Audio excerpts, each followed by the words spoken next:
नमस्कार दोस्तों, स्वागत है आपका हमारे YouTube चैनल हकीकत बातें पर। आज मैं आपको एक ऐसी कहानी सुनाती हूँ जो लाखों परिवारों की जिंदगी का आईना है। ये दिवाली का समय है, जब घर घर रोशनी की तैयारी चल रही है। बाजारों में चमचमाते कपड़े, रंग बिरंगे पटाखे, मिट्टी के दिए और मिठाई के ठेलों की चहल पहल है। लेकिन एक छोटे से घर में, जहाँ पिता संविदा की नौकरी में है, उनकी अनिश्चितता साये की तरह मंडरा रही है। पापा, दिवाली आने वाली है, आपको सैलरी कब मिलेगा? हाँ बेटा, जल्दी मिलेगा, चिंता मत करो। बच्चा बहुत उत्साहित होता है। उसके मन में कई सवाल होते हैं, क्योंकि दिवाली आने वाली है। नए कपड़े, पटाखे, मिठाई और भी बहुत सी चीजें बच्चे को लेनी है। फिर वो अपने पिता से पूछता है, कितना दिन से आपको सैलरी नहीं मिला है पापा? बेटा, जुलाई से। पिता कर्मी बहुत भावुक स्वर में अपने बच्चे को जवाब देता है कि उन्हें जुलाई से वेतन नहीं मिला है। फिर बच्चा थोड़ी देर सोचता है और फिर देखिए किस प्रकार उंगली पर गिनकर अपने पिता से बोलता है, जुलाई, अगस्त, सितंबर, अक्टूबर, आपको 4 महीने से सैलरी नहीं है पापा। देर के लिए उस पिता को बहुत शर्मिंदगी महसूस होती है। उसे लगता है कि ये जीवन कितना कष्ट से भरा है। वहीं दूसरी तरफ बच्चा दिवाली और छठ के लिए काफी उत्साहित है। सोचता है कि हमारे पिता को 4 महीने से सैलरी नहीं मिली है। फिर उसके बाद उसके मन में एक नया सवाल आता है। देखिए कैसे सवाल पूछता है, पापा, लोन वाले अंकल आए थे और बोल रहे थे कि आप लोन का पैसा नहीं जमा किए हैं, इसलिए आपके ऊपर नोटिस आ गया है। पापा, आप कितना दिन से लोन का पैसा नहीं भरे हैं? बेटा, यही 2 से 3 महीने से। जरा सोचिए, वो पिता जिसने अपनी हर ख्वाहिश कुर्बान कर बच्चों का सपना पूरा करने की ठानी, आज 2-3 महीने से लोन की किश्त नहीं भर पाया। अब उसके दरवाजे पर डिफॉल्टर का नोटिस टंगा है। घर का माहौल भारी है। माँ की आंखों में डर और बच्चे की निगाहों में सवाल। पापा, अब क्या होगा? चलिए आगे बढ़ते हैं और देखते हैं उस मासूम को जिनके मन में अनेकों सवाल चल रहे हैं। पापा, 4 महीने में कितना का दिन का सैलरी मिलेगा? बेटा, 1 महीने का। 4 महीने बीत जाने के बाद केवल 1 महीने का ही पैसा क्यों मिल रहा है? बच्चे को ये बात सुनकर गुस्सा आ जाता है। उसे लगता है कि हम दिवाली में पटाखे ही नहीं जला पाएंगे, मिठाई और नए कपड़े भी नहीं ले पाएंगे।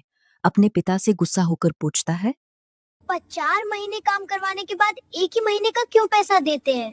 बेटा, ऑफिस की मर्जी। पापा, ऑफिस वाले के ऊपर कंप्लेन क्यों नहीं करते? बेटा, हम लोग संविदा पे हैं, और अगर हम लोग कंप्लेन करेंगे तो हम लोगों को नौकरी से निकाल दिया जाएगा।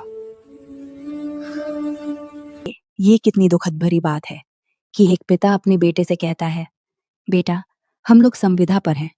अगर हम किसी के खिलाफ शिकायत करेंगे तो हम लोग को नौकरी से निकाल देंगे। आज संविदा पे नौकरी करना मानो गुनाह हो गया है। अपने वेतन के लिए भी आज आवाज नहीं उठा सकते। क्या हमेशा चुप रहना ही संविदा से शोषित लोगों की पहचान है? क्या ये लोग हमेशा गरीबी में ही जीते रहेंगे? क्या कभी न्याय मिलेगा इन संविदा कर्मियों को? चलिए अब आगे बढ़ते हैं और देखते हैं कि बच्चा फिर कौन सा सवाल करता है अपने पिता से। पापा, ऐसी नौकरी क्यों करते हैं?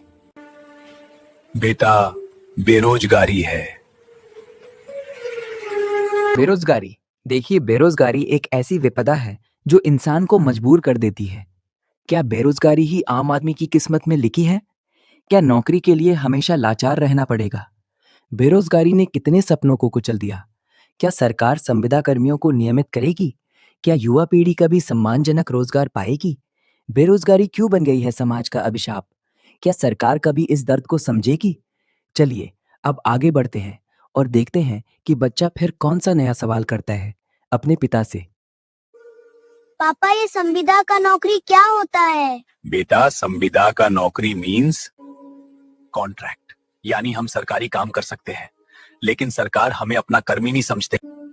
सरकार का काम होता है कम सैलरी पर काम करवाना और छुट्टी नहीं देना। संविदा कर्मी का जीवन एक दर्दनाक संघर्ष है। कम वेतन पर अथक परिश्रम, बिना छुट्टी के दिन रात सेवा, 3-4 महीनों की मेहनत के बाद मात्र 1 माह का वेतन। ये अन्याय की चरम सीमा है। परिवार की भूख, सपनों का दमन, आत्मसम्मान का हनन। सरकारें वादे तो करती हैं, किंतु हकीकत में शोषण ही मिलता है। कब जागेगी ये व्यवस्था? कब मिलेगा न्याय? इनकी आवाज दबाई न जाए, बल्कि बुलंद हो, श्रमिकों के अधिकारों की रक्षा हो, तभी समाज मजबूत बनेगा। तो पापा, आप लोग ऐसे सरकार को क्यों वोट देते हैं जो परमानेंट नहीं करते? बेटा, बिहार में जब चुनाव होता है तो हर पार्टी कहती है कि हम कॉन्ट्रैक्ट वालों को परमानेंट करेंगे, लेकिन जब सरकार बन जाती है तब हम लोगों पे सरकार ध्यान नहीं देती। आज स्थिति इतनी दर्दनाक है कि हर बार बिहार में चुनाव आते हैं तो एक नई उम्मीद जगती है। कोई ना कोई पार्टी मंच से ऐलान करती है कि इस बार संविदा कर्मियों को उनका हक मिलेगा, उन्हें स्थायी किया जाएगा। लेकिन जैसे ही चुनाव की भीड़-भाड़ खत्म होती है, वोट की गिनती पूरी होती है और सत्ता की कुर्सी किसी एक के हाथ में जाती है, वैसे ही उन वादों की लाशें ठंडी पड़ जाती हैं। संविदा कर्मी जो वर्षों से पसीना बहा रहे हैं, उम्मीद लेकर सरकार के दरवाजे पर जाते हैं, लेकिन वहां उनका स्वागत नहीं, उनके ऊपर लाठीचार्ज होता है। उनकी आवाज दबाने के लिए प्रशासन 144 लगा देता है ताकि कोई अपनी तकलीफ भी नहीं कह सके। कितनी विडंबना है, जिन हाथों से बिहार का भविष्य बनता है, वही हाथ रोजगार की याचना में जुड़े रहते हैं और बदले में उन्हें मिलता है सिर्फ वादा, इंतजार और अपमान। चलिए आगे देखते हैं। तो पापा, इस बार किसको वोट देंगे? हाँ बेटा, ये बड़ा फैसला है। हम हमेशा दिल से वोट देंगे। और हाँ, हम उस पार्टी को वोट देंगे जो संविदा कर्मी को परमानेंट करेंगे। देखिए, ये कितनी बड़ी बात है कि हर चुनाव में संविदा कर्मी अपने सपनों को लेकर वोट देने निकलते हैं ताकि उसके बच्चों को अच्छी शिक्षा मिले, उसके परिवार को सम्मान मिले और उसे समान काम का समान वेतन मिल सके। लेकिन चुनाव बीतते ही सारे वादे खोखले साबित हो जाते हैं। जो हाथ वोट देने के लिए उठे थे, वही हाथ फिर अपने हक की भीख मांगते दिखाई देते हैं। संविदा कर्मी आज भी संघर्ष कर रहा है, गुलामी से आजादी और सम्मान की जिंदगी के लिए। अब वक्त आ गया है कि हम सब संविदा कर्मी एकजुट हों और एक ऐसी मुहिम चलाएं जिसमें ऐसी सरकार और ऐसे पदाधिकारियों के खिलाफ आवाज उठाई जाए जो शोषण करते हैं, और ये सुनिश्चित किया जाए कि हर कर्मी को समय पर उसका वेतन और सम्मान मिले। तो दोस्तों, कैसी लगी आपको ये हकीकत?